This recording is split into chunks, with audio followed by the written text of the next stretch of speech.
Buenas tardes al público, a los asistentes. Muchísimas gracias por estar conectados en esta tarde.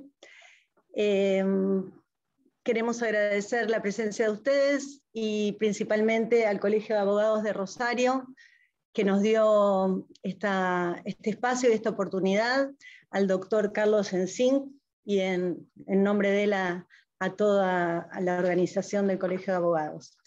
Hoy vamos a charlar con ustedes acerca de una actividad que es particular en nuestro país, que es la actividad aeronáutica, y considerando también que estamos por ingresar a la época de mayor turismo, lo que nosotros estamos hoy compartiendo con ustedes les puede servir mucho como colegas, como abogados, para el tema del reclamo de los pasajeros, sobre todo, y ver cómo pueden defender a sus clientes en esta materia. Quisimos presentar esta charla primero dando un panorama acerca de lo que es la comunidad aeronáutica, para que sepan los diferentes organismos que la componen, que les va a dar una idea de dónde dirigir los reclamos según el tipo de evento que estén trabajando. Bueno, primero me voy a presentar, que empecé a hablar y no me presenté. Yo soy Vanessa Laferrier, soy abogada. Acá en la filmina dice Autoridad Aeronáutica del Aeropuerto Internacional Rosario desde noviembre de 2013 hasta junio del 2021. Autoridad Aeronáutica es también llamado jefe de aeropuerto de la ANAC, la Administración Nacional de Aviación Civil. Acá ven también a mis colegas, a la doctora María Asunción Maquena, también abogada, inspectora nacional de transporte aéreo, a la doctora Jessica Romero, abogada, magíster en asesoramiento jurídico de empresas, ex jefa del área legal del Aeropuerto Internacional Rosario y las Malvinas, y a la doctora Josefina Grandinetti, abogada y especialista en Derecho Internacional. Las cuatro tenemos en común haber trabajado en el aeropuerto de Rosario en diferentes áreas y también ser abogadas. Y sobre todo, la inquietud nos surge por la cantidad de preguntas que nos llegaban de diferentes colegas, pasajeros y público en general, y nos dimos cuenta que había una carencia de información que, bueno, hoy estamos tratando de que se solucione, o por lo menos en parte, o que se empiece a solucionar, y bueno, por eso queríamos compartir con ustedes esta charla. Bueno, vamos a empezar con el primer tema, que es la comunidad aeronáutica. Es un acercamiento a algo particular que no se ve todos los días, porque no todos los días estamos viajando, pero podemos trabajar de esto, así que puede ser más familiar. Acá tenemos, para empezar, una particularidad. La actividad aeronáutica es eminentemente internacional. Para esto, para darle uniformidad, las comunicaciones y toda la información se hace uniforme con el idioma inglés. Pero la particularidad mayor que tiene es que tiene un propio alfabeto, sobre todo para lo que son las comunicaciones aeronáuticas, las transmisiones que se hacen desde la torre hacia los pilotos y viceversa.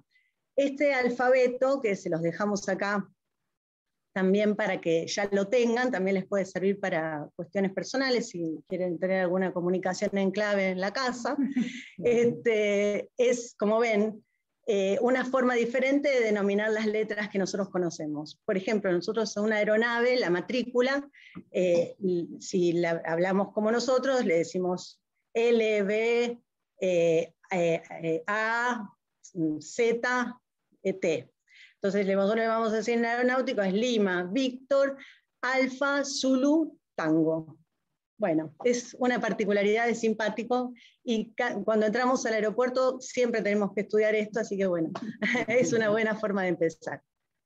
Comunidad aeroportuaria y organismos oficiales. Esto es para que se ubiquen porque, sobre todo los colegas, muchas veces les llega un cliente y no saben bien, según lo que les haya pasado en el aeropuerto, a dónde dirigir tal o cual reclamo, y ver qué organismo estuvo participando en lo sucedido.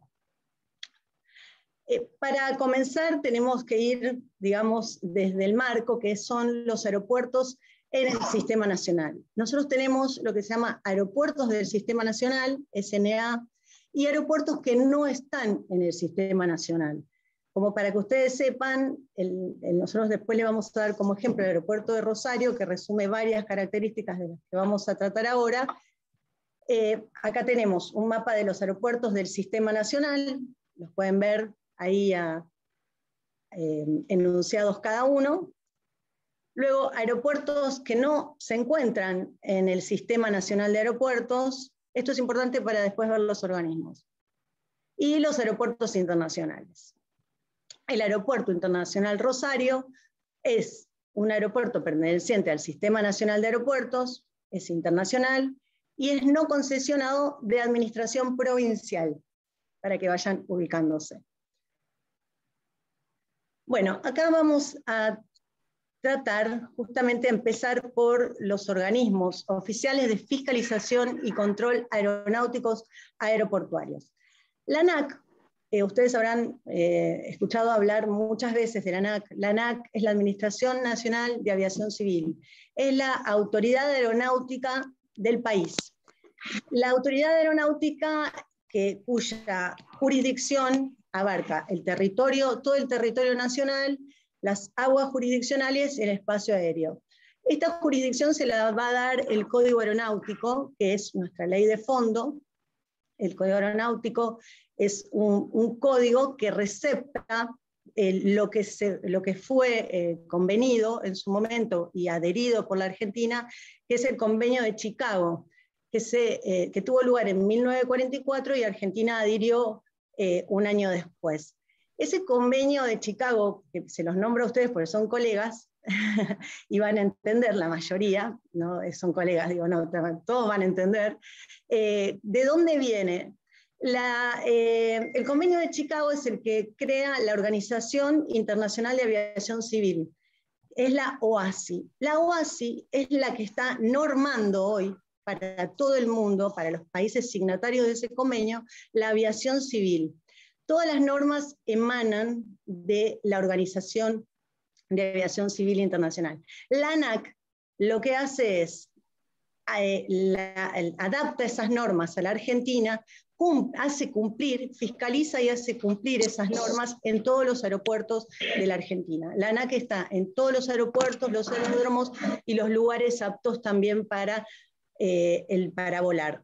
Donde hay operaciones de aeronaves, la ANAC autorizó que las haya, si no, no están a derecho.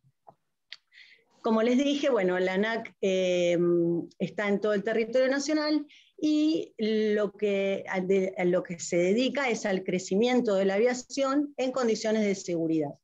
Luego tenemos el ORSNA. El ORSNA es el organismo regulador del Sistema Nacional de Aeropuertos. Acá tenemos la primera diferencia. Dijimos que había aeropuertos que estaban en el Sistema Nacional y aeropuertos que no. Por lo cual este organismo puede estar o no en los aeropuertos. Este organismo se dedica específicamente a hacer cumplir el contrato de concesión de los aeropuertos concesionados.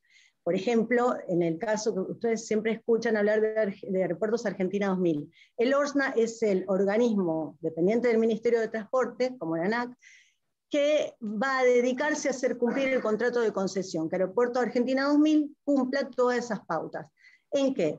En que se brinden los servicios a los pasajeros en condiciones de calidad y de seguridad, desde la terminal, todo el edificio, estacionamiento, locales comerciales, hasta la pista de aterrizaje.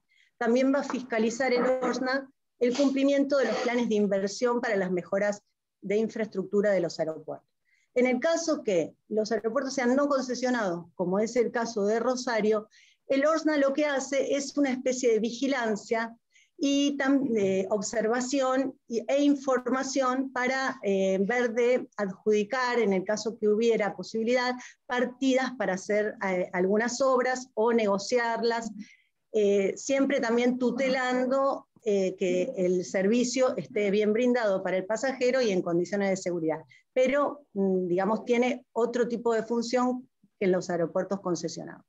Luego tenemos la Policía de Seguridad Aeroportuaria, que ustedes también la deben haber escuchado, sobre todo como auxiliar de algunos casos resonantes en temas de narcotráfico o de específicamente que afectan a los delitos federales, ¿no? Muchas veces auxiliares de la justicia. En el ámbito aeroportuario es la policía que cuida la seguridad aérea, que hace lo que es prevención, investigación y conjuración de delitos en el ámbito aeroportuario. Esto también, la Policía de Seguridad Aeroportuaria es una policía con una conducción civil que desde el 2005 dejó de ser una policía militar para pasar a ser una policía con conducción civil, dependiente del Ministerio del Interior, y que cumple también con las reglamentaciones de la OASI. En este caso, la Policía de Seguridad Aeroportuaria se rige por lo que es el anexo 17 de la OASI. La OASI se regula por 19 anexos, en un montón de materias y muchísimos documentos desprendidos de esos anexos que explican minuciosamente cada cuestión aeronáutica en especial. Pero bueno, ya esto es para darles... Vamos a tratar de sobrevolar los temas, como dijimos, porque si no se les va a hacer muchísimo, muy largo. Bueno, acá la ANAC fue creada en 2007, como dijimos, ya un poco lo hablamos cuando la presentamos, y fue pasada de la Fuerza Aérea a la aviación civil, al ámbito civil, por disposición de la OASI, como les expliqué antes. Los organismos oficiales de fiscalización y control aeroportuarios en los aeropuertos internacionales, acá hasta ahora vimos aeropuertos que podían ser cabotaje o internacionales, ¿no? Ahora vamos a hablar de los que están particularmente en los aeropuertos internacionales. Tenemos ahí el símbolo de la AFIP, tenemos la aduana en el aeropuerto, es dependiente del Ministerio de Economía de la Nación. Lo que hace la aduana es hacer el cumplimiento del Código Aduanero, la Ley 22.415. En el artículo 122, lo que hace, habilita a los inspectores de la aduana, a las autoridades de la aduana, a controlar el ingreso y la salida de mercaderías para evitar que se produzca el delito de contrabando, y tienen también potestad de realizar allanamientos en el caso de comprobar que está en curso algún delito. Esto con el tema de la aduana, principalmente lo que hacen el control de mercaderías y de personas también en los aeropuertos, están habilitados para ello. Luego tenemos ahí el símbolo de la Dirección Nacional de Migraciones. Todos estos organismos en esta pandemia los escuchamos muchísimo porque, bueno, ustedes saben que la principal puerta de entrada del virus fue en su momento los aeropuertos internacionales. Entonces todos estos organismos trabajaron en conjunto para la prevención, con medidas coordinadas, absolutamente coordinadas. Pero bueno, la Dirección Nacional de Migraciones justamente tuvo un rol muy fundamental. La misión es controlar justamente el ingreso y egreso de viajeros y turistas. En el caso particular, lo que hace también es evitar el ingreso de extranjeros que se encuentren sindicados como autores de delitos de tráfico de armas, contrabando, terrorismo, narcotráfico, etc. Trata de personas. Bueno, esa es la tarea principal de migraciones, del control migratorio. Luego tenemos SENASA. SENASA es un organismo que se dedica a evitar en los aeropuertos internacionales, o sea, provenientes del exterior, que las mercaderías puedan transmitir plagas, o sea, va a trabajar para evitar daños en la salud de los argentinos, controlando el ingreso de plagas en las mercaderías, en la carga de los aviones, y también controlan el residuo, los residuos de las aeronaves, los residuos que hacen los pasajeros que cuando están viajando, SENASA hace un control sobre residuos para evitar que de esos residuos haya alguna transmisión de plagas. Depende también depende del Ministerio de Agricultura, Ganadería y Pesca. Como verán, interactúan muchísimos ministerios: Ministerio de Economía, la FIP, Ministerio del Interior, Migraciones, y ahora el Ministerio de Agricultura, Ganadería y Pesca. Por último, tenemos a Sanidad de Fronteras. Esta sí que fue, este fue el que tuvo un rol muy preponderante, depende del Ministerio de Salud. Sanidad de Fronteras es justamente los encargados de evitar y de detectar precozmente enfermedades de denuncia internacional. Denuncia internacional porque estamos hablando de que entran podrían entrar del exterior, evitan el ingreso de enfermedades infectocontagiosas. La normativa de Sanidad de Fronteras es nacional, pero básicamente responde a las premisas y normas de la Organización Mundial de la Salud, porque Argentina es un país miembro. Espero no hablar muy rápido. La facilitación de los aeropuertos son las medidas y el trabajo que tiene el aeropuerto, la comunidad aeroportuaria, de que todos estos controles que les nombré no provoquen demoras en los pasajeros, demoras innecesarias que le hagan perder conexiones o llegar tarde innecesariamente. Por eso todos tienen que actuar en forma coordinada y se hace a través de lo que se llama facilitaciones. Es el anexo 9 de la OASI, los que estipulan esto. Explotadores de aeropuerto, para que diferencien de lo que son organismos de control a lo que son explotadores de aeropuerto. Pueden ser explotadores concesionados por el Estado Nacional, se los concesionan Aeropuertos 2000, London Supply, la Corporación América; no concesionados, como el caso de la IRE, el Aeropuerto Internacional Rosario, que es no concesionado de administración provincial, administrado por un directorio tripartito que representa tanto al gobierno de la provincia de Santa Fe como al gobierno de la municipalidad de Funes y a la municipalidad de Rosario. Esto es inédito, hace 2 años que sucede así y es muy bueno.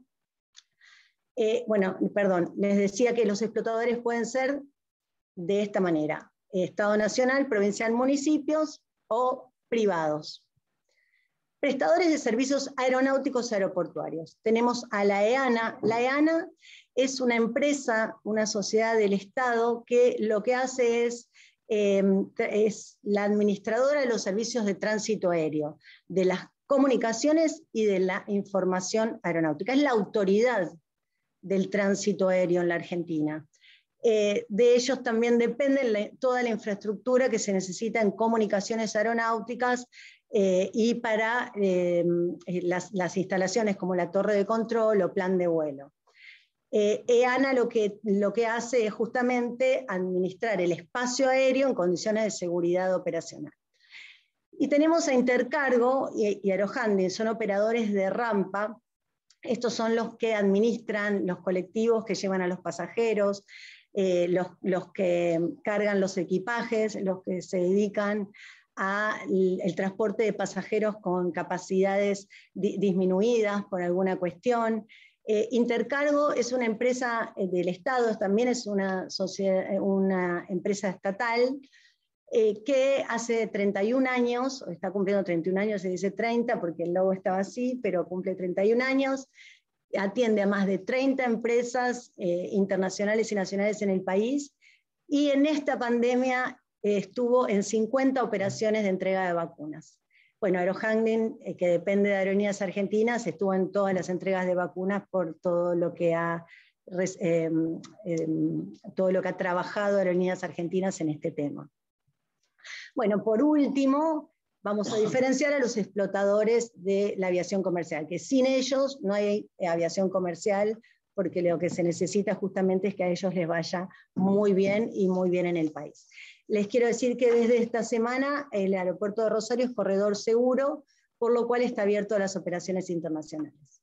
Bueno, muchísimas gracias. Le quiero presentar a María Asunción Banquena, que ya la nombré, que va a seguir en la charla. Muchísimas gracias.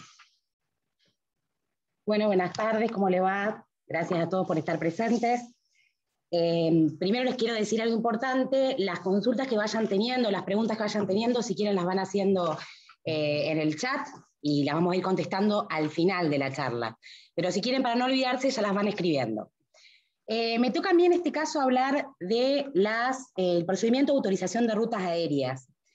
Es muy importante este tema, que lo entiendan, es fácil de entender, pero está directamente relacionada al contrato de transporte aéreo y a después la forma en que vamos a ir resolviendo cada reclamo que se vaya suscitando, depende del caso. Cuando una línea aérea quiere pedir una autorización de ruta, lo primero que va a hacer, o lo primero que tenemos que saber, es que lo que pide es una concesión de ruta aérea al Estado. La puede pedir por 3 meses, la puede pedir por 1 año, depende si está pidiendo un vuelo regular o un vuelo no regular.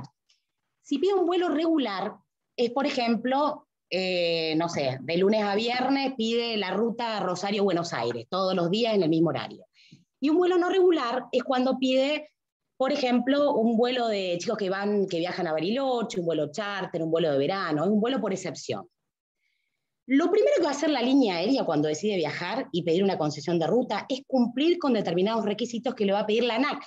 Como dijo mi colega, es Administración Nacional de Aviación Civil, y le va a pedir en la ANAC a la Dirección Nacional de Transporte Aéreo que quiere determinada ruta. Y va a cumplir con algunos requisitos previo a eso. Por ejemplo, que esté en el día de los seguros, por ejemplo, que tenga dirección en Buenos Aires, la línea aérea, el tema de las licencias de la tripulación, etc.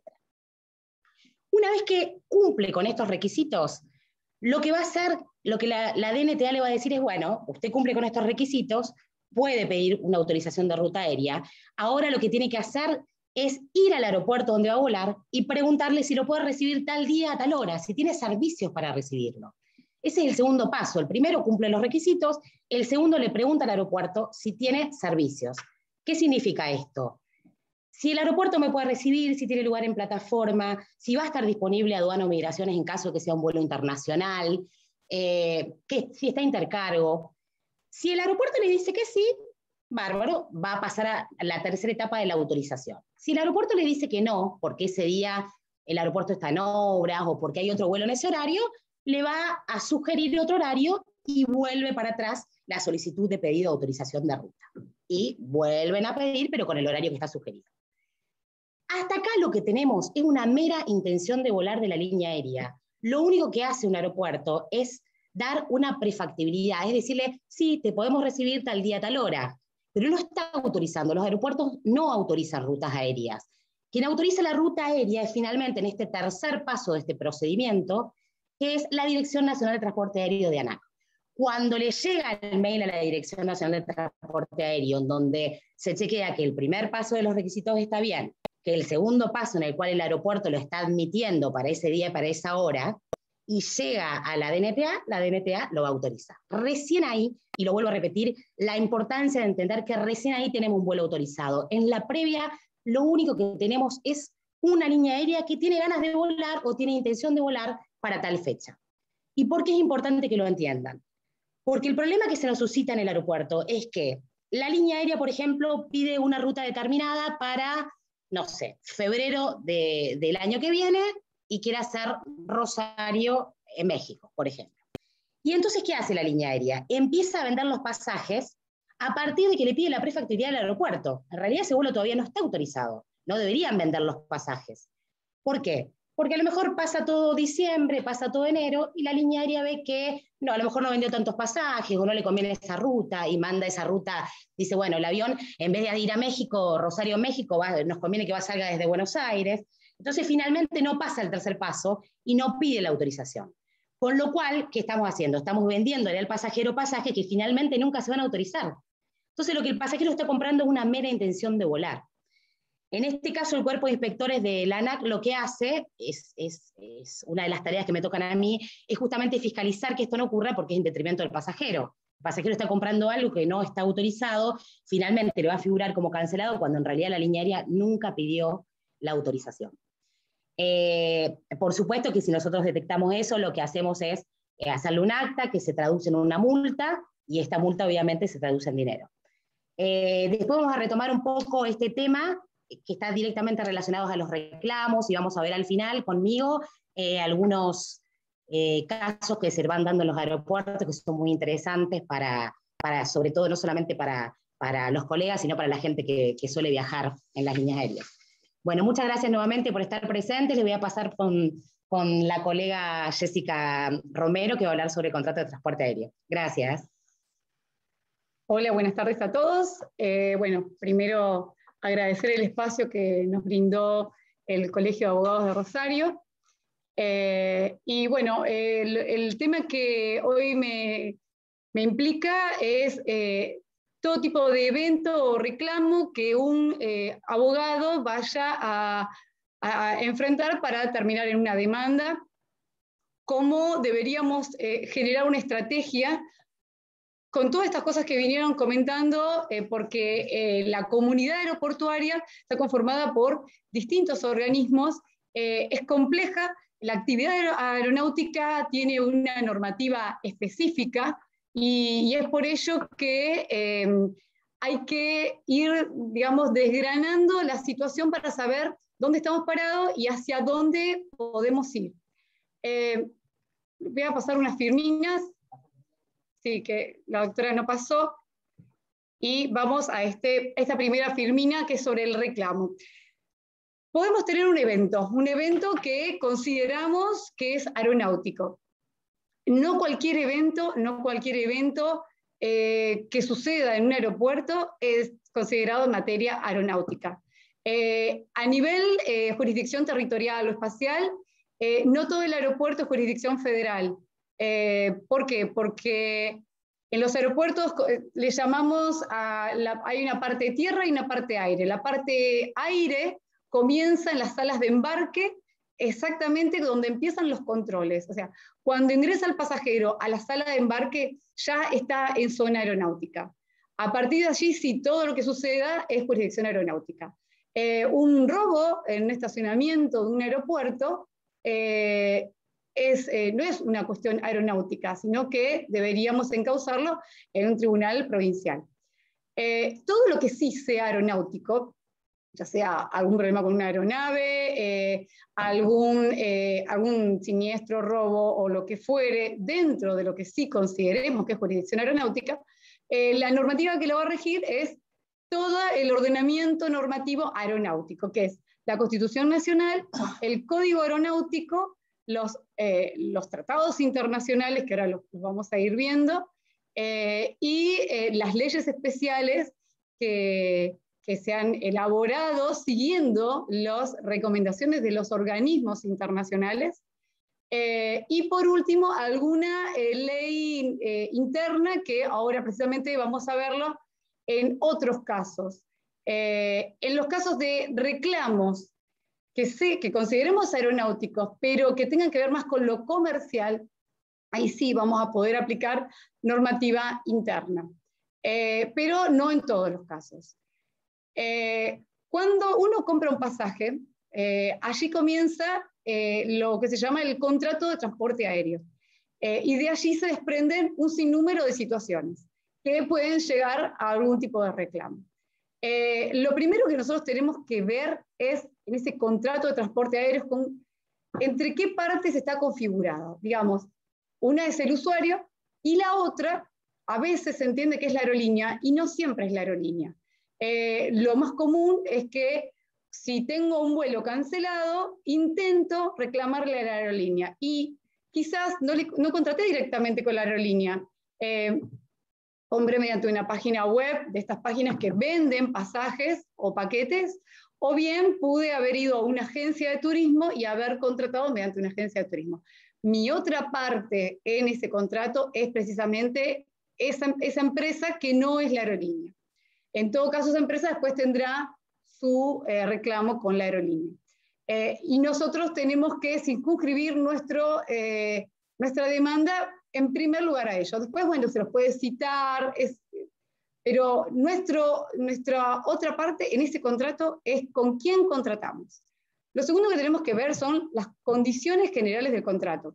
¿Cómo podemos ver las condiciones generales de contrato con la reserva del ticket, el número de reserva? Nosotros allí podemos ver esto que en algún momento uno lo hace muy rápido y que le hace un clic a los términos y condiciones. Bueno, allí uno está aceptando las condiciones por las cuales va a querer adquirir ese pasaje. Es usual que a veces preguntan, bueno, no, pero yo una persona que también compró el mismo pasaje al mismo lugar, que salía del mismo destino, le devolvieron sin multa o algunas situaciones que quizás no sea nuestro caso. ¿Por qué? Porque nuestras condiciones generales del contrato son distintas. Eso es muy importante tenerlo en cuenta. Y allí, en esas condiciones contractuales, vamos a poder ver cuáles son los derechos que nos asisten y las obligaciones que nos asisten, y los derechos y obligaciones que tiene la otra parte con nosotros. Entonces, allí vamos a poder evaluar dónde estamos parados para hacer un reclamo de tipo aeronáutico. Luego, en este ámbito que es el comercial, podemos entrar en una discusión sobre si se aplican normas de derecho interno. A ver, haciendo un poco de historia, nosotros en nuestro Código Civil, y acá como es específicamente la charla para abogados, puedo nombrar normas específicas. El Código Civil había concebido la idea del contrato bajo dos ideas madres que eran la igualdad y la libertad. Porque en su artículo 1137, Vélez Sarsfield decía: hay contrato cuando varias personas se ponen de acuerdo sobre una declaración de voluntad común destinada a arreglar sus derechos. Allí, el legislador presuponía igualdad jurídica, económica, técnica, de información. El tiempo nos enseñó, y la evolución del derecho nos enseñó, que no siempre es así. Cuando comenzaron las empresas a crecer en este ámbito y se comenzaron a hacer los contratos predispuestos, los contratos por adhesión, se instalaron empresas aeronáuticas grandes en el país. Empezamos a notar de que por un lado teníamos una parte del contrato que era muy fuerte, que era poderosa en la negociación, que conocía las particularidades de este ámbito, y un usuario que podría no tener ningún tipo de conocimiento. Por otra parte, también no siempre son favorables las situaciones para la aerolínea, porque en esta pandemia que pasamos recientemente, que todavía estamos atravesando, nos dimos cuenta de que la situación económica, las situaciones, bueno, como esta que fue sanitaria, pueden cambiar mucho las condiciones por las cuales uno había contratado. Y a esa aerolínea se le puede tornar excesivamente oneroso cumplir el contrato. O puede haber otras circunstancias que hacen que la situación no es la misma. Por eso ya hablar de contratos solamente en condiciones de paridad y de libertad, desde el año 60 que ya se está viendo de que no. Por eso, en esa década del 60 se empezó a evolucionar con distintos institutos, obviamente con la imprevisión, con la reducción de la cláusula penal y de los intereses, el enriquecimiento sin causa, la lesión subjetiva, el abuso del derecho. Todos esos institutos comenzaron a encontrar la manera de sostener esta vulnerabilidad que se veía en alguna parte de estos contratos. Por eso la ley 17711 fue que receptó estas cuestiones y los incorporó en la modificación parcial que tuvo el Código Civil. Después, en el año 93, surge la Ley de Defensa del Consumidor, y esa tendencia siguió configurando distintas leyes, como por ejemplo la Ley de Lealtad Comercial, la 22.802, o por ejemplo la Ley de Defensa de la Competencia, la 25.156, y toda esa tendencia tuvo su epicentro máximo con la incorporación de los contratos de consumo en la reciente reforma del Código Civil, que se transformó en Código Civil y Comercial de la Nación. Con todo este bagaje de sostén intuitivo del usuario, notamos que el artículo 63 de la Ley de Defensa del Consumidor expresa claramente que para el caso del derecho aeronáutico va a regir la normativa específica en primer lugar. Va a regir el Código de Comercio, las leyes especiales aeronáuticas, los tratados internacionales y, por último, supletoriamente, la Ley de Defensa del Consumidor en cuestiones que estas leyes mencionadas, que son las específicas del derecho aeronáutico, no hayan tratado. Es encontrar cuáles son estas cuestiones. Allí pasó la firmina y ahí está el artículo 63. Cuando exista un contrato de transporte aéreo se aplicarán las normas del Código Aeronáutico, los tratados internacionales y supletoriamente la presente ley. ¿Qué sucede? Este código aeronáutico, esta materia aeronáutica, como dijo la doctora Laferrier, ha receptado normativa internacional. No solo el Tratado de Chicago, sino que las leyes internas argentinas han tenido que receptar otros tratados internacionales, como fue el Tratado de Varsovia, que estipulaba los límites a las indemnizaciones, o bien el Tratado de Montreal. Son tratados internacionales específicamente aeronáuticos y que se receptan por una cuestión específica de esta materia. La materia aeronáutica es eminentemente internacional. Y la idea es que una aerolínea, una empresa, cuando transita una ruta, puede pasar por diversos estados y esté siempre dentro de una normativa que ha sido homogénea. Por eso la internacionalidad. Las leyes internas receptan los tratados internacionales y las recomendaciones de los organismos internacionales, como son, por ejemplo, IATA o ASI o los distintos organismos. La integralidad es otra de las características del derecho aeronáutico, porque en la normativa aeronáutica se recepta no solo el derecho privado, sino el derecho público, el derecho estatal entre los distintos estados y el vínculo que tiene el Estado con sus ciudadanos. El derecho aeronáutico, por eso se dice que es integral, porque en todo este ámbito, no solo el público, el privado y el público entre estados, es el que lo recepta. Y por último, la autonomía. La autonomía es científica por precisamente el espacio donde se desarrolla y requiere estar como totalmente apartada del resto de la normativa. Por eso el Código Aeronáutico en su artículo 2 es que menciona específicamente la autonomía del derecho aeronáutico. Bueno, acá tenemos la distinta normativa en la firmina. Vamos a ver que hay una resolución, es la 1532 del 98. Esta fue una resolución del ex Ministerio de Economía, Obras y Servicios Públicos. Esta resolución lo que desarrolla son esas condiciones generales que hablé al principio, que teníamos que ver en nuestro contrato. Bueno, digamos, la próxima disertante, la doctora Grandinetti, va a ampliar esta información porque es muy importante tener en cuenta esa resolución.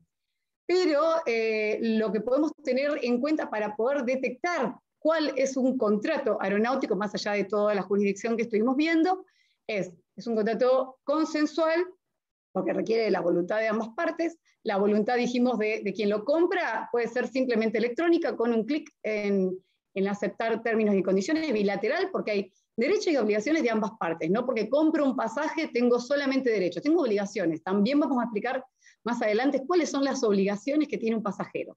Es oneroso porque obviamente tiene un monto, no formal, porque puede ser electrónico, es comercial y típico, y como generalmente se forman por adhesión, digamos, no es una característica típica, pero hoy por hoy generalmente todos son de adhesión. Si el billete es intransferible, es decir, solamente puede volar con ese ticket una persona con nombre y apellido, es intuito persona. Los efectos son siempre el resultado, que es transportar a una persona o a una mercancía o a un equipaje de un lugar al otro, y el objeto de la prestación es trasladar contra el pago del precio. Aquí pasamos a la próxima Firmina. ¿Qué podemos evaluar de la competencia? Dijimos en principio que si teníamos un evento que eminentemente es aeronáutico, que no hay ninguna de estas cuestiones incorporadas en la Ley de Defensa del Consumidor, porque están todas plasmadas en el Código Aeronáutico o las leyes aeronáuticas, generalmente las responsabilidades del derecho aeronáutico están en el título 8 del Código Aeronáutico. Allí van a poder ver todos los artículos que despliegan todas las responsabilidades que surgen de este contrato. Pero si nosotros creemos que podemos encontrar una estrategia legal para poder servirnos de todo este derecho intuitivo de la Ley de Defensa del Consumidor, obviamente es favorable, porque bueno, tiene una estructura distinta en cuanto a la responsabilidad, vamos a litigar en los tribunales provinciales. Pero salvo esa excepción, siempre se litiga en los tribunales federales. Algunos jueces en el ámbito provincial les puede pasar de que ustedes interponen la demanda porque entienden, y se lo pueden rechazar, porque ven aeronáutico federal. Hay algunos otros que no, que le hacen lugar porque entienden de que sí hay cuestiones netamente comerciales. Y las cuestiones netamente comerciales no necesitan un análisis aeronáutico específico. ¿Qué cosas no incluye, por ejemplo, el Código Aeronáutico? ¿Y cómo podemos decir, bueno, acá podríamos intentar, por la defensa del consumidor, por ejemplo, el deber de información, como es moderno, la obligatoriedad de la oferta, los efectos vinculantes de la publicidad, la obligación de brindar el servicio en las condiciones ofrecidas, publicitadas o convenidas, o por ejemplo, la protección contractual frente a cláusulas abusivas, la obligación de brindar un trato digno. Todo ese tipo de cuestiones podemos argumentarlas e intentar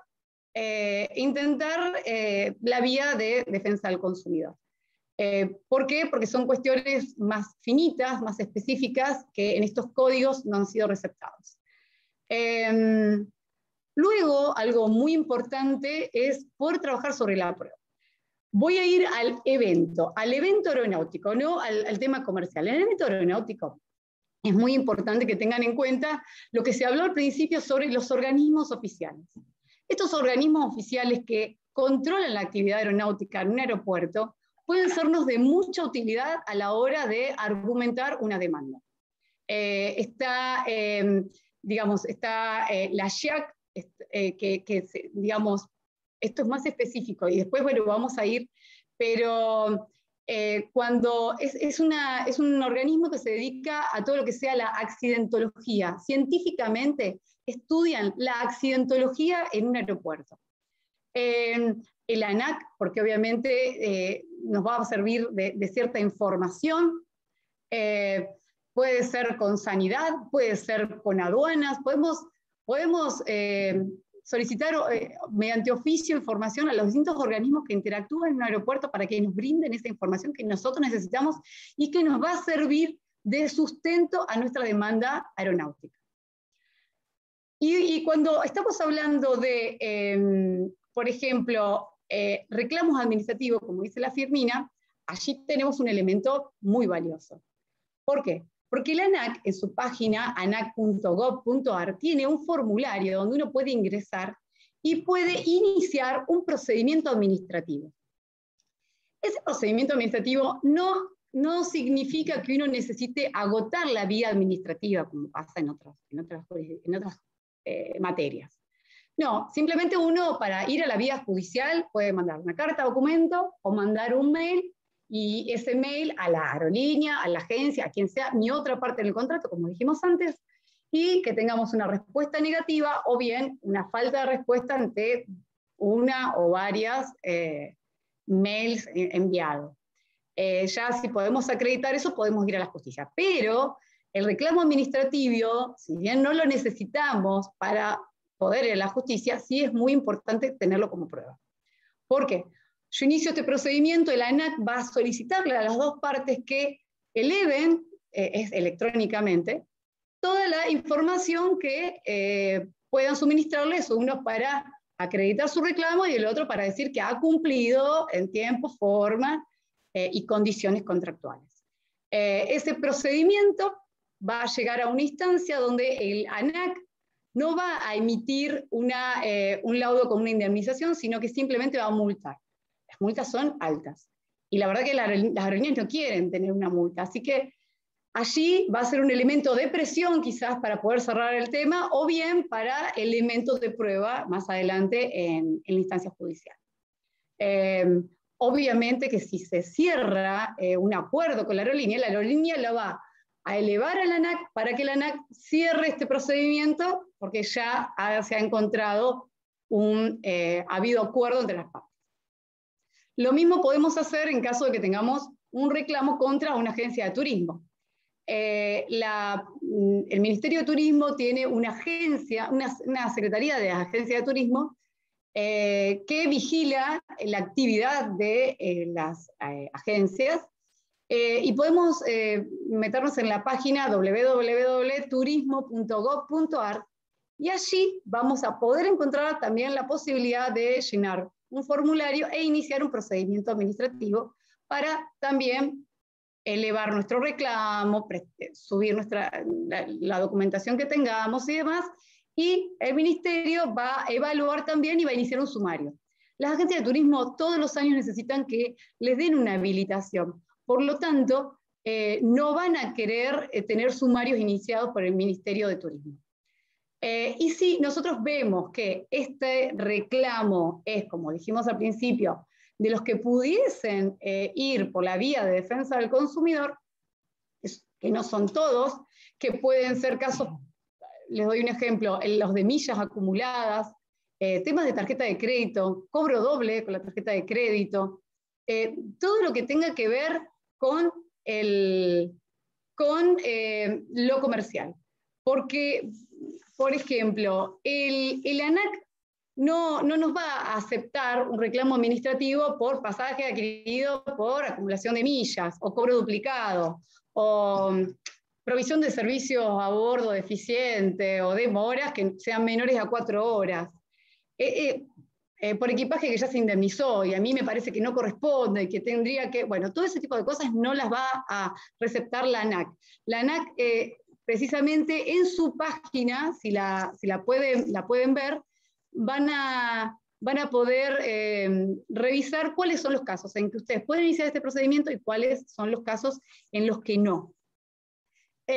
Y por último, vuelvo al consumo protegido, es la página www.consumoprotegido.gov.ar, ahí pueden iniciar también un procedimiento administrativo en el cual van a poder hacer una primera instancia con la otra parte e intentar llegar a algún arreglo o tomar esto, como les decía antes, como elemento de prueba en el juicio, en la instancia judicial, para poder sustentar de otra manera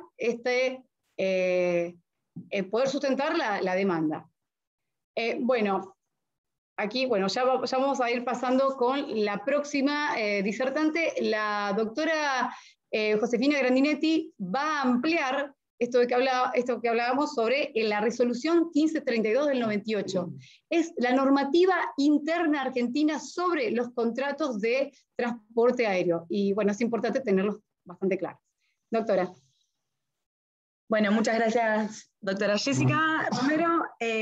Como bien dijo mi colega, yo voy a comenzar a hablar de esta resolución 1532 del Ministerio de Economía y Obras y Servicios Públicos de 1998, que estipuló cuáles eran las condiciones generales del contrato de transporte aéreo. Dentro de esas condiciones generales del contrato de transporte aéreo nos vamos a centrar en el artículo 12, inciso A, que es el que estipula cuáles serían los derechos de que asisten a los pasajeros en casos de incumplimiento de horario, de itinerario, cancelaciones de vuelos, denegación de embarque, y saber frente a estos incumplimientos cuáles serían los derechos que podrían reclamar los pasajeros.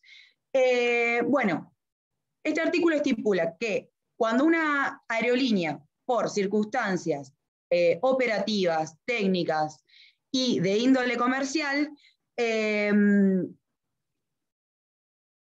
perdón, no había pasado la filmina, no puede hacer la escala en el punto de parada o de destino, cancela o demora un vuelo o el equipaje por más de 4 horas, deniega el embarque por sobreventa, esto quiere decir no tiene espacio disponible porque vendieron más pasajes de lo que deberían vender, que no es lo mismo que si el pasajero llega tarde. Como bien había mencionado la doctora Laferrier, existen muchos organismos que hacen controles, que deben hacer controles antes de que parta o de destino un vuelo.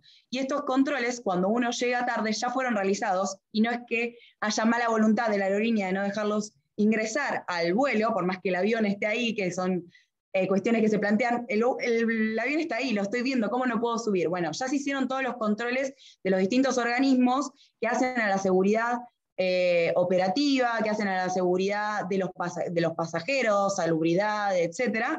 Entonces, esta denegación de embarque, que es por responsabilidad del pasajero, no tendría un derecho después de reclamar ningún tipo de resarcimiento, digamos, por este incumplimiento.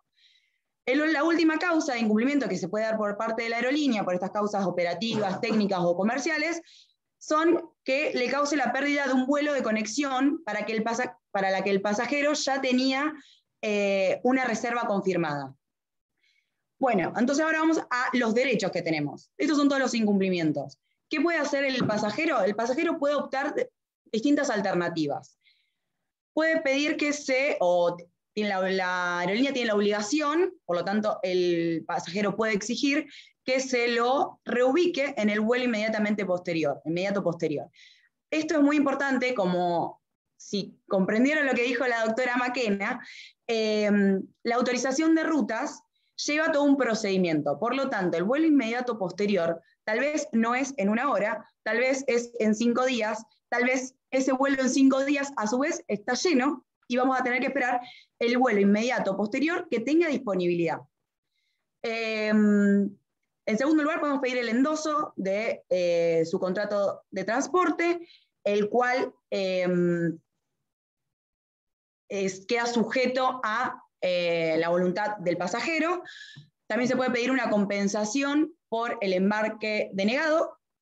Se puede pedir la devolución del precio del contrato, o sea, que me devuelvan el dinero. En esto también hay que tener en cuenta que es en las mismas condiciones que se realizó el pago. Y por último, que sea reencaminado por otra ruta o por otro medio de transporte. Por otra ruta estamos hablando de que puede ser por la misma empresa o por el servicio de otra empresa que tenga algún convenio tal vez con esa aerolínea. Otra ruta que sería, vamos a dar un ejemplo, yo vuelo de Rosario a Salta. Una nueva ruta podría ser Rosario, Aeroparque, Salta. Siempre que está sujeto a la disponibilidad de espacio en la próxima aeronave de ese vuelo. Otra opción que podemos optar, si la distancia tal vez es más corta, por ejemplo, viajamos de Rosario a Aeroparque, podríamos optar que sea otro medio de transporte, por ejemplo, por ómnibus. Todas estas opciones son las que asisten a los pasajeros en caso de los incumplimientos por parte de la aerolínea. Cuando el pasajero acuerda o acepta las condiciones de ser reencaminado por otra ruta o por otro medio de transporte, si el valor de la tarifa, que muchas veces es lo que sucede, es distinta, digamos, puede ser una tarifa mayor o una tarifa menor, en el caso de que sea mayor, el pasajero obviamente no va a tener la obligación de pagar ningún cargo adicional por este servicio, y en caso de que sea menor, podrá exigir el reintegro de la diferencia. siempre que el pasajero acuerde o acepte este cambio de ruta o de transporte, esta reencaminación del viaje, después tiene que saber que después no va a poder reclamar por esa otra vía aérea o la otra ruta que fue cancelada o que fue demorada por más de 4 horas. Bien, cuando aceptamos todo esto, además tenemos que saber que nos asisten otros beneficios. Estos otros beneficios son los llamados servicios incidentales. Los servicios incidentales son cuando, bueno, por ejemplo, se demora el vuelo, se cancela el vuelo, o me venía en el embarque, etcétera, y tengo que esperar hasta mi próximo vuelo o transporte dentro del aeropuerto o fuera, entonces se me van a brindar el servicio de comunicación al lugar de destino o local, se me va a brindar comidas y refrigerios, que también va a ser de acuerdo a la cantidad horaria que haya hasta el próximo vuelo, y dependiendo si es a la mañana será un desayuno, al mediodía será un almuerzo, etc. Vamos a tener también la posibilidad, en caso de que sea una demora de más de 4 horas, que nos brinden alojamiento, sea en el aeropuerto, sea en un hotel, sea en la ciudad, y a su vez, en caso de necesitarlo, se nos va a brindar el transporte desde y hacia el aeropuerto, terrestre este transporte, ¿no? En este punto es importantísimo saber que la resolución 203 del 2013 de la ANAC introdujo una exención para las aerolíneas. Es decir, un caso en el cual la aerolínea no debería brindar estos servicios incidentales, no estaría obligado, se le hace una exención a su obligatoriedad de prestar estos servicios incidentales. Cuando el vuelo sea demorado, cancelado por más de 4 horas, o el equipaje sea demorado por más de 4 horas, cuando perdamos la conexión, el vuelo de conexión, o no podamos realizar la escala, en esos casos, cuando se hacen todas esas cancelaciones o incumplimientos por condiciones meteorológicas, ahí la aerolínea estaría exenta de prestar este servicio incidental. ¿Por qué? Porque cuando se redacta esa resolución, el Estado Nacional, en este caso la ANAC, considera que no resultaría razonable exigirle a la aerolínea sobre un incumplimiento que no es responsabilidad de la misma aerolínea, porque se entiende que fue ocasionado por un caso fortuito. Caso fortuito, como sabemos que está definido en el Código Civil, como está definido en el Convenio de Montreal, se considera como si fuera una circunstancia extraordinaria. Es decir, no hubieran podido evitarse, incluso si se hubiesen tomado todas las medidas razonablemente necesarias. Y esto es muy importante porque no solamente se aplica para condiciones meteorológicas, sino que se puede dar en muchos casos análogos que también se pueden considerar circunstancias extraordinarias o casos fortuitos, como podría ser un paro de piloto, podría ser que haya inestabilidad política en el lugar donde de origen o de destino del viaje, del vuelo. El COVID podría llegar a considerarse una circunstancia totalmente extraordinaria, porque no hubo manera de preverse, o por más que se hayan tomado todas las medidas necesarias, el incumplimiento no es responsabilidad de la aerolínea. Sin embargo, se han admitido muchos reencaminamientos, devoluciones y todo de pasajes por esta circunstancia extraordinaria, y se ha repartido un poco la culpa entre el pasajero y la aerolínea en estas circunstancias, a pesar de que hayan sido extraordinarias. Bueno, yo con eso voy a cerrar un poco, así dejamos un tiempo para las consultas y que puedan presentarnos todas sus inquietudes, y vamos a pasar con la doctora Maquena, que nos va a hacer unas últimas aclaraciones. Bueno, les quiero contar algunos casos concretos que nos pasaron o que fuimos viviendo un poco en el aeropuerto. Son interesantes para que ustedes entiendan algunas situaciones que, bueno, personalmente a veces me pasa que si no me la explican no la sé, así que vamos a ir por eso, a ver si les viene bien también a ustedes. Un caso puntual, por ejemplo, que nos pasó, estos son casos concretos. ¿Qué pasa cuando el pasajero llena el nombre por el apellido o el apellido por el nombre, cuando está comprando un pasaje vía web, que es muy común hoy? O, por ejemplo, en su época lo que pasaba era que las mujeres llenaban mucho la parte donde dice apellido con el apellido del esposo, el apellido de casada, en vez de su apellido de soltera. O, por ejemplo, hay otra gente que tiene, no sé, un apellido que parece un nombre, Luis Alfonso, no sabes cuál es el nombre, cuál es el apellido, o los apellidos difíciles, un apellido, un nombre ruso, no sabes dónde va, digamos, si vos lo lees, no sabes cuál es el apellido, cuál es el nombre. En definitiva, ¿qué pasa? Cuando vos llenas mal esto, y en vez de poner María, pones Marías, y vas al mostrador, lo que le estás diciendo a la persona que te está atendiendo es que vos sos una persona distinta a la cual le estás presentando en el documento.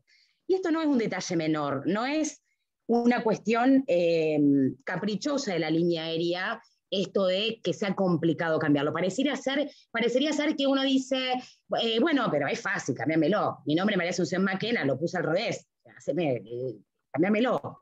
Bueno, no es tan fácil. Primero porque, como dijimos anteriormente, esto es un contrato de transporte aéreo, el contrato es entre partes. Si yo contrato con la línea aérea, probablemente sea mucho más fácil que me lo cambien, pero si yo contrato con una empresa de turismo, tengo que pedirle a la empresa de turismo para que la empresa de turismo lo cambie a la línea aérea. Entonces, porque yo no contraté directamente con la línea aérea. ¿Y cuál es el problema? ¿Por qué es tan importante, e incluso la línea aérea cuando te tiene que hacer este cambio te cobra una multa? Primero porque la línea aérea cuando va a chequear el listado de los pasajeros, lo va a hacer por apellido. Y si vos tenés como apellido María y no Maquena, no sos la persona que yo estoy esperando. Si hay un accidente, por ejemplo, se van a buscar por apellido y yo no voy a figurar como, digamos, como pasajero de esa ruta aérea. Por otro lado, tengan en cuenta que este listado se redirecciona para la PCA, para migraciones, para aduana. Hay gente que está en búsqueda de captura, hay gente peligrosa, hay gente que tiene prohibido subir una línea aérea por determinada situación, como en el caso de que fue de Vicky Cipolitakis, por ejemplo. Y cuando pasa esto, eso enseguida salta por los apellidos. Entonces, por eso la importancia de que se concentren bien cuando llenen en la página web los datos, los llenen perfecto, porque si no, al momento de ir al check-in probablemente no puedan viajar o les salga muy caro la multa para viajar. Otra de las situaciones que hemos visto mucho es, en este contrato del que hablamos, normalmente creemos que tenemos más derechos que obligaciones. Y nosotros tenemos un derecho que es muy importante, una obligación que es muy importante, que es la de cumplir con el horario de llegada al aeropuerto. Esto es, entre 3 y 4 horas antes en un vuelo internacional y entre 1 y 2 horas antes en un vuelo de cabotaje, dependiendo del aeropuerto de donde vamos a salir. ¿Y por qué es importante? Tenemos un montón de situaciones en donde viene una persona embarazada con chicos chiquitos o que el lugar de destino está viajando porque tiene que operar a alguien o va a un velorio, un montón de situaciones. El vuelo se cierra entre 50 minutos y 1 hora antes de salir. Y se cierra y se cerró y no importa el problema que ustedes tengan por el cual no puedan viajar. No pueden subir al avión. Y esto tampoco es una cuestión caprichosa. Cuando ustedes ya pesaron la valija, la línea aérea ya los hizo pasar, ya vino migraciones, ya vino aduana, ya subieron los perros de la PCA, por ejemplo, para ver el tema del narcotráfico, etcétera, y se cerró el vuelo, no podemos estar llamando de nuevo a todos los servicios para que vengan porque una persona llegó tarde, entonces que venga aduana, que vengan migraciones, que vengan todos de nuevo, volvemos a hacer el plan de vuelo, volvemos a pesar el avión porque una persona llegó tarde. Es obligación del pasajero llegar a horario. Entonces, ténganlo en cuenta, es muy importante y no es una situación meramente caprichosa. Y voy explicando estos casos puntuales para que ustedes vean a veces el porqué de determinadas situaciones que uno se encuentra en un aeropuerto y no tiene ni idea. Aunque se puede imaginar, pero bueno, estas son algunas de las respuestas. Otra situación muy interesante es cuando te dicen que un vuelo se canceló o se cancela por vencimiento de la tripulación. ¿Qué significa esto? El vencimiento de la tripulación es así. La tripulación tiene una jornada laboral, tiene un tiempo de trabajo, en algunos casos de 8 horas, en algunos casos 12 horas, depende del piloto, depende del comandante de a bordo, depende de quién sea. Pero la cuestión es que tiene ese tiempo y nosotros los inspectores lo que hacemos es fiscalizar que cumpla con ese horario de 8 horas, por ejemplo, y si cumple 8 horas 1 minuto, ya no puede salir. O sea, esa persona no puede viajar en ese vuelo. Y normalmente cuando vos viajás, las líneas aéreas no tienen base en todos los lugares, no es que tienen base en Rosario, en Buenos Aires, en todos lados. Entonces, si por ejemplo estás en Rosario, no tienen base la línea aérea, y tenés 3 tripulantes, y a uno se le venció la tripulación, tenés que llamar a la tripulación que venga desde Buenos Aires para que reemplace a esa persona que se le venció. Si se le vence mientras están volando, no hay problema. La situación es que no se te venza previo a salir porque ese vuelo no sale. Y ayer, en la misma charla esta que damos en la Universidad Abierta Interamericana, nos consultaron si la aerolínea puede prever esto. A ver, la aerolínea puede prever que te hace, que, digamos, que vos vas a salir a volar y que si el vuelo viene de hacer Rosario, Buenos Aires, Salta, por ejemplo, y el vuelo es de 5 horas, y bueno, a vos te sobran 8 horas para esos 2 tramos, con lo cual se te va a vencer la tripulación tranquilamente, no vas a tener problema. El tema es cuando en el medio vos venís de otros tramos y en un tramo se canceló el vuelo porque hubo meteorología, en otro lugar tuvimos un problema de, no sé, de cuestiones técnicas, entre otras situaciones. Entonces, claro, cuando vos llegaste al tercer tramo, se te venció la tripulación. Y tenés que esperar que venga alguien a reemplazarlo. Entonces, creo que esto tiene que ver con un poco el deber de información de la línea aérea para explicarle esto a los pasajeros, que si vos lo entendés, es mucho más fácil llevar adelante la espera. A veces cuando vos no sabés lo que eso significa o el motivo, uno se ofusca porque no puede salir, porque no puede volar. Pero bueno, la realidad es que es importante tener en cuenta, a lo mejor el piloto estuvo 8 horas, 12 horas y estuvo en el hotel ese día porque llovía todo el tiempo y no voló, no trabajó, no hizo nada. Pero no importa, se le vence y se le vence.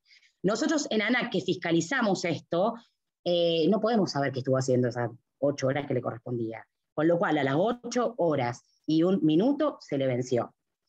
Y es importante y es preferible salir tarde que no llegar nunca a destino. Así que es mejor, por una cuestión de seguridad operacional, esperar. A ver, vamos a ver un poco las preguntas. Otra cosa que quería aclararles importante, que me interesa que sepan, es el inconveniente, cuando tienen inconveniente con los equipajes, tengan en cuenta que el equipaje, cuando ustedes llegan al check-in de la línea aérea, van a pesarles la valija. Supónganse que ustedes tienen un permitido de 15 kilos, salen con 15 kilos y llegan a destino con 10 kilos. La línea aérea, el seguro de la bodega, del equipaje que va en bodega, no el que va adelante, que es responsabilidad de ustedes, les va a pagar por kilo, con lo cual si ustedes no tienen, le faltan 5 kilos, le van a pagar, por ejemplo, le voy a dar un ejemplo burdo, 100 pesos por kilo, le van a pagar 500 pesos esos 5 kilos, porque no tienen forma de saber lo que ustedes llevaban y si lo que ustedes llevaban era de valor o no. Aunque ustedes estén volando con 5 Rolex, le van a pagar los 5 kilos, porque si ustedes llevan cosas de valor en bodega, tienen que declararlas. Obviamente que eso se paga aparte, pero hay que declararlo, no hay otra manera de que la línea aérea sepa lo que ustedes están llevando. Por último, y tengan en cuenta que cuando viajan hay una reserva, por ejemplo, de una pareja, y esa reserva que hizo una pareja tiene, no sé, por ejemplo, 10 kilos cada uno para llevar, es que entre los dos tienen 20 kilos para llevar. No es que se divide en 2 valijas 10 y 10. Uno puede llevar 20 kilos. Normalmente la gente esto no lo sabe. Lo último importante que me gustaría que tengan en cuenta, y ahora leemos a ver las preguntas, y este es un dato que siempre me interesa y que le voy dando a todos los pasajeros porque me parece importante. Antes lo que solíamos hacer era sacarle foto a la documentación, en realidad fotocopia. Primero se hacía esto. Sí, cuando uno viajaba afuera, sacaba fotocopias de la documentación, pasaporte, DNI, todo, y lo guardaba en la cartera y lo llevaba, por si acaso perdiera todo. Ahora lo que estamos haciendo mucho es sacar fotos con el celular, entonces tenemos guardada toda la documentación en el celular, por si acaso nos pase algo, tenemos ese plan B. A lo que yo los invito es que aparte que saquen fotos al celular, se los manden por mail, a ustedes, a su familia, tengan la documentación, el DNI, el pasaporte, el seguro de viaje, porque si ustedes se lo mandan por mail y tienen algún problema que ustedes les roban la cartera, y por ende le roban el celular, lo van a poder, van a poder ir a una embajada, un consulado, piden una computadora y por mail pueden chequear todos estos datos y es mucho más fácil para la embajada poder identificarlos y volverles a hacer la documentación. Así que de ahora en más, cada vez que viajen afuera, se sacan fotos, se lo dejan en el celular, pero aparte se los mandan por mail. Bueno, vamos a leer las preguntas. Sí, acá hay una pregunta que consulta sobre la JEC. Sí, es verdad, uno está acostumbrado a decirle la JEC, pero no, hace un año se cambió, y es la Junta de Seguridad del Transporte, y engloba a lo que es el transporte, ya sea aéreo, de trenes, que es terrestre, y el resto de los terrestres de rodados. ¿Qué otra cosa? Bueno, dicen, ante la suspensión del vuelo por causas del COVID, se debe dirigir el reclamo a la agencia y a la aerolínea mediante la Ley de Defensa del Consumidor. Bueno, ahí hay muchas cosas juntas. Si es a la aerolínea y a la agencia, primero tenemos que ver si uno lo contrató con una agencia. Lo contrató con una agencia, al primero que uno tiene que dirigir es a la agencia. A la aerolínea, en todo caso, se va a tener que dirigir la agencia. O uno puede intentar también hacer, digamos, algo tripartito en el sentido de también informar a la aerolínea que sucede esto. Porque puede suceder de que la aerolínea, que tiene, por ejemplo, un deber de información, haya informado a la agencia y la agencia no le haya informado a uno, o de determinadas circunstancias.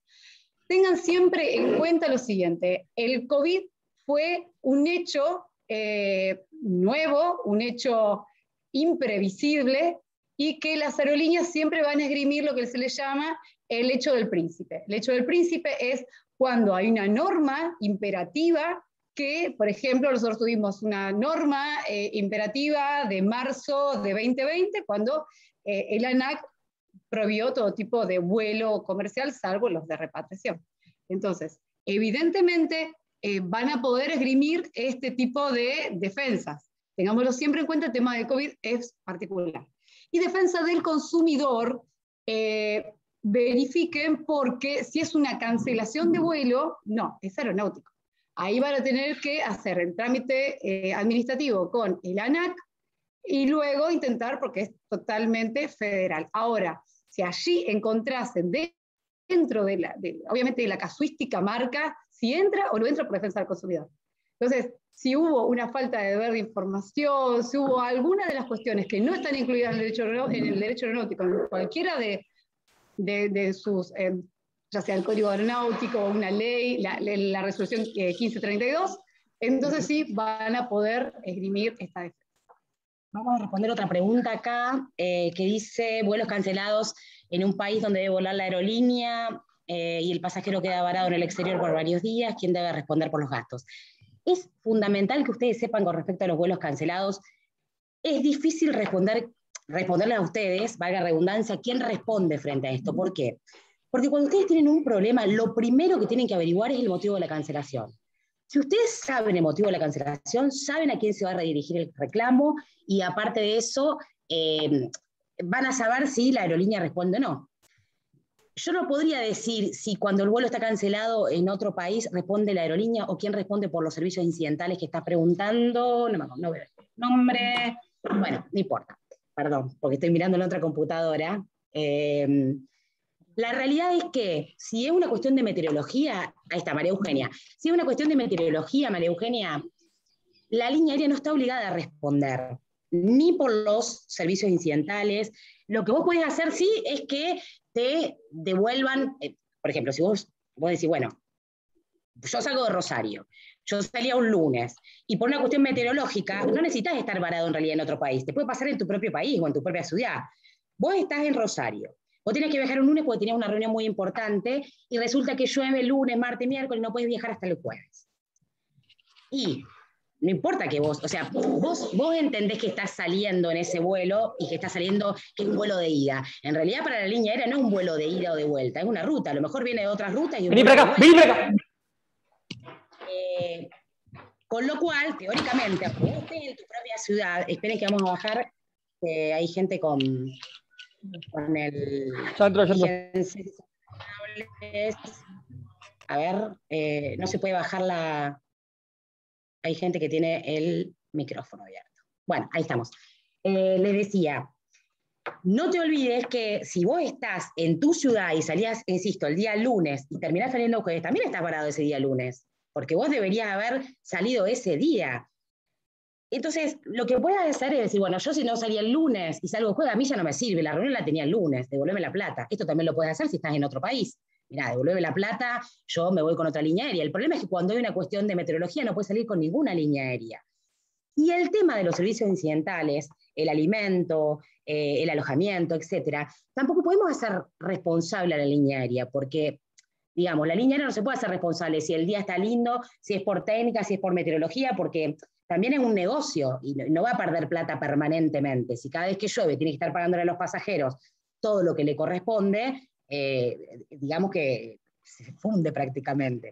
Así que lo primero es, sí, ahora leemos lo otro, lo primero es, vean cuál es el motivo de la cancelación. Si es una cuestión de técnica, si la línea aérea te tiene varado 3 días, se hace cargo la línea aérea.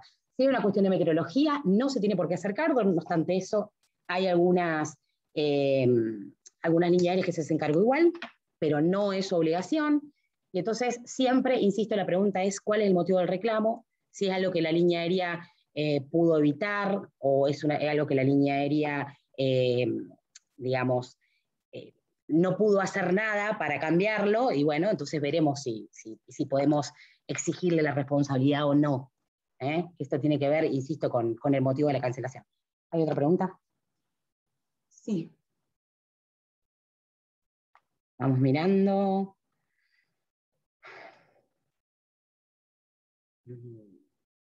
No, ANAC no provee la información de la cancelación de vuelo. En realidad, el deber de información siempre es de la aerolínea. Ustedes tienen que exigirle a la aerolínea que le diga el motivo. En todo caso, cuando ustedes después van a hacer el reclamo, si van a hacer el reclamo administrativo mediante la ANAC, entonces ahí la ANAC sí va a obligar a la línea aérea que le diga el motivo por el cual se canceló. Y eso se verifica. Entonces, si el motivo por el cual se canceló fue una cuestión de meteorología y nosotros lo verificamos en ANAC, pues bien, no le vamos digamos, le vamos a decir al pasajero, no, realmente fue un motivo de meteorología, no te corresponde. Tengan en cuenta siempre que esto de que sea un contrato de transporte aéreo y que tenga condiciones de contratación, tiene que ver con que esto que estamos hablando es muy general. Lo primero que tienen que hacer ustedes es ver qué tipo de contrato ustedes adhirieron. Porque a lo mejor en las condiciones de contratación, en algunos casos te dice que te van a devolver la plata, en otros te dicen que no, que si vos no viajás a la ida, perdés el de la vuelta, en otros te dicen que te van a cobrar multa, en otros no. Entonces, es muy difícil asesorar cuando uno no ve lo que dice el contrato. Cuando vos tenés un cliente que viene a tu estudio y te dice, tengo un problema con el contrato de alquiler, le decís, tráeme el contrato, lo leemos y nos fijamos. Derechos y obligaciones. Acá es lo mismo. Lo que pasa es que uno no lo tiene incorporado. Lo primero que personalmente yo le digo al pasajero es, hay que averiguar el motivo de la cancelación, pero primero vamos a mirar tus condiciones de contratación, entro a la web, me fijo, bueno, depende del motivo, de la manera en cómo uno contrató, y leo las condiciones de contratación. Y depende de lo que dice las condiciones de contratación, es que voy a poder reclamar o no, y a partir de ahí empiezo a moverme en consecuencia. A ver, un caso de cancelación. Tengo que hacer una combinación, no llego, pierdo el viaje donde debería haber embarcado posteriormente. En caso de una cancelación, es complicadísimo el tema de la cancelación por meteorología, porque la realidad es que no podemos decirle a la línea aérea, mirá, me tenés que llevar sí o sí porque pierdo otra, digamos, otra ruta que viene conexa a esta. Y la línea aérea, insisto, cuando es una cuestión de meteorología, los pilotos miran web, que son el TAF y el METAR, previo a salir, ven que la meteorología no está para salir, aunque el cielo esté hermoso, por ejemplo en Rosario, si yo me voy a Bariloche, la ruta aérea a lo mejor no está buena y yo no la veo desde acá. O el aeropuerto de llegada tiene digamos, una meteorología muy mala y yo no lo veo desde acá. Y veo que el resto de los vuelos salen igual. ¿Pero por qué hacen otra ruta? Entonces, el tema de la meteorología es muy complicada porque no es solamente lo que nosotros vemos en nuestro aeropuerto antes de salir, es la ruta aérea, es un problema que se puede suscitar, aunque no haya un problema de meteorología, pero que se suscita mientras vos estás en navegación y que te hace ir a otro aeropuerto alternativa y no llegar al aeropuerto en donde vos tenías que bajar. Entonces, lo que normalmente hace la aerolínea en esos casos es, si es una aerolínea que digamos, vos por ejemplo sacas con aerolínea y haces Rosario, Buenos Aires, Miami, bueno, te va a reencaminar en el próximo vuelo que tenga lugar, o probablemente puede hacer que también venga enganchado el tema de la meteorología y el otro vuelo también esté atrasado. La realidad es que la línea aérea va a responder, no te va a dejar varado, el reclamo se lo haces a ellos, pero el tema es que va a ser en el próximo vuelo en que se elija ese destino y haya lugar. No es que van a bajar gente del vuelo para ponerte a vos, pero van a hacer todo lo posible y uno no podría exigirle más que eso. Este es el tema de la prescripción. A ver. Bueno, ahí consultan, a ver, ¿dónde está la pregunta? La había visto. ¿Cuál era el plazo de prescripción para la acción? Bueno, a ver, ¿desde cuándo empieza a correr? Desde el momento en que la aeronave debió llegar a destino o llegó a destino, evidentemente. Acá hay toda una discusión, bueno, a ver, estas cuestiones a veces son para profundizar un poco, pero tanto el Tratado de Varsovia como el Tratado de Montreal estipulaban los dos un plazo de 2 años de la caducidad. Ahora, el Tratado de Montreal era medio, por la traducción, no se terminaba de entender, y hubo mucha discusión y hay mucha doctrina para leer sobre el tema, si la caducidad era de la acción o del derecho. Bueno, ahí hay toda una discusión doctrinaria y nosotros obviamente tratamos también de configurar esto conjuntamente con lo que es nuestro derecho interno.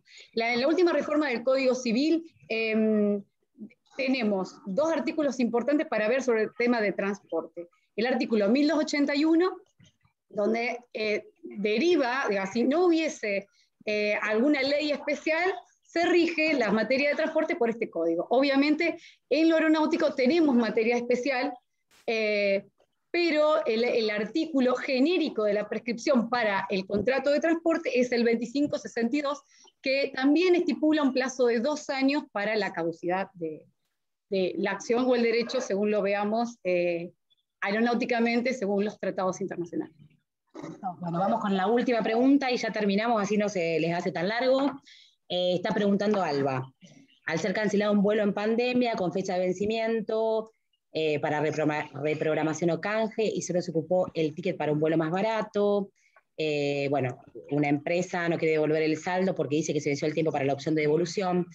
Bueno, lo primero, el tema de la pandemia y el COVID es un tema muy complicado porque, ya lo explicó la doctora Romero, por una cuestión, la línea aérea no llevó a los pasajeros no porque no quiso, sino porque no pudo, y fue una situación, llamémoslo caso fortuito, fuerza mayor o como cualquier otra circunstancia equivalente en donde vos no podés, la línea aérea no pudo ni preverlo ni evitarlo y sabiéndolo no pudo hacer nada, con lo cual esto no solo perjudicó a los pasajeros sino a la línea aérea. Anteriormente les dije que bueno, que esto es un negocio, la línea aérea, ¿no?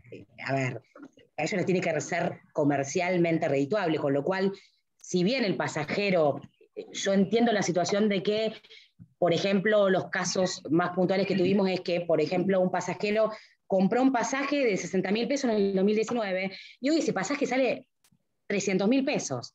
Por supuesto que lo que hace el pasajero es te abren el pasaje abierto 1 año. Lo que hicieron las líneas aéreas este año es no cobrarte multa, lo podías cambiar por el hecho de la pandemia y no te cobraban multa, que normalmente te cobran si vos cambiás tu vuelo. Ahora bien, el pasajero fue cambiando y ya sea por la pandemia o ya sea porque no podía volar en ese momento, porque no le convenía, se le cumplió el año.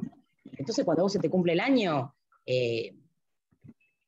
la única opción que te queda es pedir la devolución del pasaje. Yo lo que les recomiendo en este caso es, yo entiendo que los 60.000 pesos que vos pagaste al principio ahora no te sirven para nada y no puedes comprar nada, pero también entiendo que la línea aérea no puede llevarte en un vuelo hoy que sale 300.000 pesos que vos lo pagaste en 60.000, porque se funde. Entonces va a tratar de tirarte para adelante, hasta que te canse y te devuelve la plata, porque lógicamente hoy ellos no llegan muchas líneas aéreas alquilan los vuelos, entonces no llegan a cubrir con 60.000 pesos el pasaje, el alquiler de los aviones con los pasajeros, si llevan a un pasajero que lo compró en el 2019 y viaja en el 2021. No estoy hablando, quiero que se entienda, no estoy diciendo que esto sea justo o injusto, estoy explicando una realidad que nos perjudicó a todos. Por supuesto que las líneas aéreas, hubo muchas líneas aéreas que se fundieron, gente que se quedó sin trabajo, es muy complicado. Yo lo que les recomiendo es, si tienen la suerte de encontrar un día y una fecha para volar y que ustedes le cobren lo mismo que pagaron en el 2019,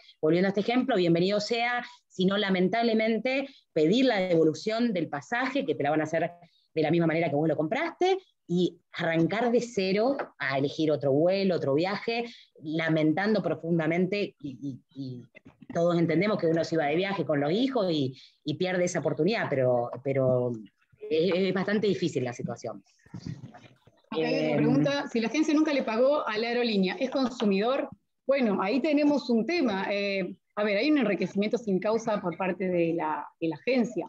Nunca terminó, si es lo que yo entiendo que están preguntando, nunca terminó adquiriendo el pasaje por parte de la aerolínea. Entonces, acá la aerolínea no está en juego. Lo que tenemos que hacer precisamente es una demanda, sí, obviamente, por defensa del consumidor en los tribunales provinciales, porque es contra una agencia, puede llegar a haber una estafa, puede haber un montón de cuestiones relacionadas. Perdón, no me di cuenta de contestarle, no sé si, no presté atención si le estabas contestando vos. Recién en la pregunta de Alba, se debe dirigir el reclamo a la agencia y a la... Ya le respondí. Eso, listo, perdón. Sí, a ver, en caso de identidad del cliente, bueno, lo de identidad del cliente. ¿Está? No entiendo bien la pregunta. A ver, debe ser cuando no está, esto pasa cuando el pasaje no está bien puesto el nombre de la persona, eso sí. Es interesante. Tengo un caso de cliente que está pidiendo hacer un check-in. Bueno, vamos a tener que hacer otra charla, porque sí. Muchísimas las preguntas. Realmente es un área apasionante, realmente es apasionante, más para los Segundo, a ver... por un homónimo. Que para mí que están preguntando eso, el tema de los homónimos. La identidad. Nombre y la otra persona. Ay, pobre. Bueno, vamos a hacer esto. Segundo, vamos a tomar nota de tus datos y lo vamos a analizar y te lo vamos a contestar por privado. Ahí te veo que haces así. Tenemos un mail. Tenemos eso, tenemos para todos los que tengan inquietudes, vemos que hay muchas inquietudes. Evidentemente, por eso es que generamos este espacio, porque realmente en Rosario no hay un desarrollo apropiado para una ciudad de las connotaciones que tiene la nuestra, un desarrollo del derecho aeronáutico. Y realmente empezamos a ver en todo este último tiempo, más con la pandemia, que había demasiada cantidad de inquietudes, hay profesionales del derecho que realmente les llegan causas y no hay capacitación al respecto. Así que a los que les interesa hacer consultas, tenemos un mail que se llama Derecho Aeronáutico Rosario, fácil, Derecho Aeronáutico Rosario, @gmail.com. Allí pueden escribirnos por las inquietudes que tengan. Obviamente vamos a intentar evacuar todas las consultas que haya y próximamente estaremos... seguramente ya... agradecer al Colegio de Abogados por esta invitación. Sí, armando algo más. Al doctor Carlos Enzink, a Romina Brinin, que nos abrió las puertas también. Y